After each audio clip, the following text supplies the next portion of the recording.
நண்பர்கள் அனைவருக்கும் வணக்கம். நம்ம 10ஆம் வகுப்பு பாடப்புத்தகத்தில் ஜியாகிரஃபி பார்த்துட்ருக்குறோம். அதில் தமிழ்நாடு மானுட புவியியல் அப்படிங்கிற பாடம் தான் பார்த்துட்ருக்குறோம். ஸோ இன்றைக்கி நம்ம என்ன டாபிக் பார்க்க போகிறோம் அப்படின்னா தமிழ்நாட்டின் கனிம வளங்கள். ஓகேவா? தமிழ்நாட்டில் எவ்வளவோ கனிம வளங்கள் இருக்குது. இப்போ ரீசெண்டாக பார்த்தீங்க அப்படின்னா கரண்ட் அஃபேர்ஸில் பார்க்கும்போது என்ன பிரச்சனை ஓடிட்டுருக்கு தமிழ்நாட்டில், அதாவது கனிம வளங்கள் ரீதியான பிரச்சனை அப்படின்னு பார்த்தோம்னா, ஸோ டங்ஸ்டன் மதுரை மாவட்டத்தில் இருக்கக்கூடிய அரிட்டாப்பட்டி அப்படிங்கிற கிராமத்தை யுனெஸ்கோ பாரம்பரியத்தலமாக அறிவிச்சிருந்தாங்க.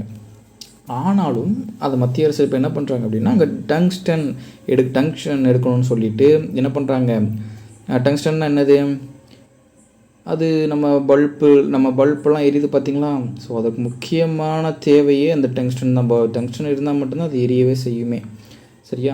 ஸோ அப்போ அவ்வளோ ஒரு முக்கியமான பொருள் தான் டங்ஸ்டன். அது வந்து எடுக்கணும், அது இங்கே அதிகமாக இருக்குது அப்படின்னு சென்ட்ரல் கவர்மெண்ட்லேருந்து ஆர்டர் பண்ணி அதை வந்து நிலத்தை வந்து கையகப்படுத்த பார்த்தாங்க. பட் இங்கே இன்னும் மக்கள் போராட்டம் தொடர்ந்துட்டுருக்குது. நம்ம தமிழ்நாட்டில் அதற்கு எதிராக வந்து தீர்மானம் பாஸ் பண்ணியிருக்கிறாங்க சட்டசபையில். ஓகேவா? லாஸ்ட் நடந்த கூட்டத்தொடரில் முதலமைச்சர் அவர்கள் வந்து தீர்மானம் பாஸ் பண்ணியிருந்தாங்க, நாங்கள் தோண்ட விட மாட்டோம்னு சொல்லிட்டு. இன்னும் போராட்டம் நடந்துட்டு தான் இருக்குது. ஸோ அப்போ கனிம வளம் தமிழ்நாட்டில் எந்த அளவுக்கு இருக்குதுன்னு பாருங்கள். ஓகேவா?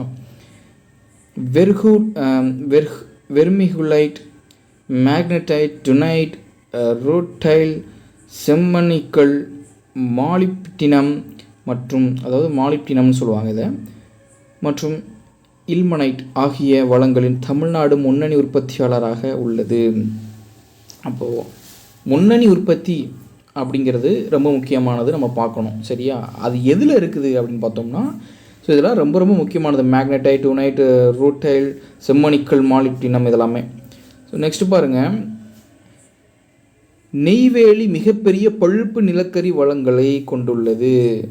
அப்போது பழுப்பு நிலக்கரி வளங்கள் வந்து எங்கே இருக்குது? நெய்வேலியில் தான் அதிகமாக இருக்குது. ஓகேவா? நெய்வேலியில் மிகப்பெரிய பழுப்பு நிலக்கரி வளங்கள் கொண்டுள்ளது. ராமநாதபுரம் பகுதியில் நிலக்கரி படிமங்கள் காணப்படுகிறது. ராமநாதபுரம். அப்போது நம்ம டாபிக் வந்து எவ்வளோ முக்கியமான டாபிக் அப்படிங்கிறத பாருங்கள். சரியா? ராமநாதபுரத்தில் நிலக்கரி படிமம் இருக்குது. காவிரி வடிநில பகுதியில் எண்ணெய் மற்றும் இயற்கை வாயு படிவுகள் காணப்படுகின்றன காவிரியில். ஓகேவா? சேலம் மாவட்டத்தில் உள்ள கஞ்சமலையிலும் திருவண்ணாமலை மாவட்டத்தில் உள்ள கவுதி மற்றும் வேடியப்பன் மலையிலும் இரும்புத்தாது படிவுகள் காணப்படுகின்றன. இதெல்லாம் நான் சொல்கிறேன் அப்படின்னா நோட் பண்ணிக்கணும், ரொம்ப முக்கியமானது. ஓகேவா? இப்போ சேலம் மாவட்டத்தில் உள்ள கஞ்சமலையில், அப்போ அந்த கஞ்சமலை எங்கே இருக்குதுன்னு கேட்பாங்க. ஏன்னா இது ஒரு பாக்ஸ் கொஸ்டினில் கூட இது கேட்டிருக்காங்க. ஓகேவா? இருக்குது. ஸோ கொஸ்டின்லாம் கேட்டிருக்காங்க. அதனால் ரொம்ப முக்கியமான பாயிண்ட் நோட் பண்ணி வச்சுக்கோங்க. திருவண்ணாமலை மாவட்டத்தில் கவுதி மற்றும் வேடியப்பன், இங்கே வந்து என்ன இருக்கான், இரும்புத்தாது அதிகமாக இருக்குது அப்படின்னு சொல்கிறாங்க. அடுத்து சேர்வராயன் குன்றுகள், கோத்தகிரி, உதகமண்டலம், பழனிமலை, கொல்லிமலை பகுதிகளில் பாக்சைட் தாதுகள் அதிகமாக இருக்குது. பாக்சைட் அதிகமாக இருக்கக்கூடியதை நோட் பண்ணி வச்சுக்கோங்க. திருச்சிராப்பள்ளி, திருநெல்வேலி, தூத்துக்குடி மற்றும் விருதுநகர் மாவட்டங்களில் சிப்சம் அதிகமாக கிடைக்கிது. ஓகேவா? நெக்ஸ்ட்டு கன்னியாகுமரி கடற்கரை மணல் பரப்புகளில் இல்மனைட் மற்றும் ரூட்டைல் காணப்படுகிறது. இல்மனைட் மற்றும் ரூட்டைல் கன்னியாகுமரியில் காணப்படுகிறதுன்னு சொல்கிறாங்க, கடற்கரை பகுதியில்.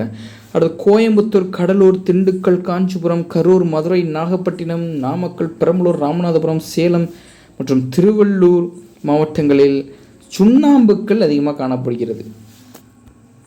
அடுத்து பாருங்கள், கோயம்புத்தூர், தருமபுரி, கரூர், நாமக்கல், நீலகிரி, சேலம், திருச்சிராப்பள்ளி, திருநெல்வேலி, தென்காசி, திருப்பத்தூர் மற்றும் வேலூர் மாவட்டங்களில் மேக்னசைட் கிடைக்கிறது.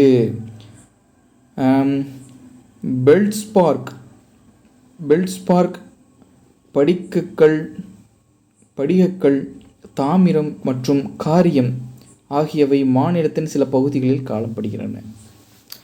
அப்போது சில இதெல்லாமே கனிமங்கள் எல்லாமே நம்ம கேள்வியே பட்டிருக்க மாட்டோம். ஆனால் இவ்வளோ இருக்குது பார்த்தீங்களா? இது எல்லாமே சேர்ந்தது தான் என்னது, நம்மளுடைய தமிழ்நாடு. ஓகேவா? இதில் வந்து ரொம்ப முக்கியமானது நான் சொன்ன அந்த பாயிண்ட்ஸை மட்டும், எது முக்கியம்னு சொன்னேன்னா அதை மட்டும் நீங்கள் குறித்து படித்தா போதும். ஸோ மற்றதெல்லாம் தேவை, எல்லாமே நம்ம படிக்கணும் அவசியம் கிடையாது. சரியா?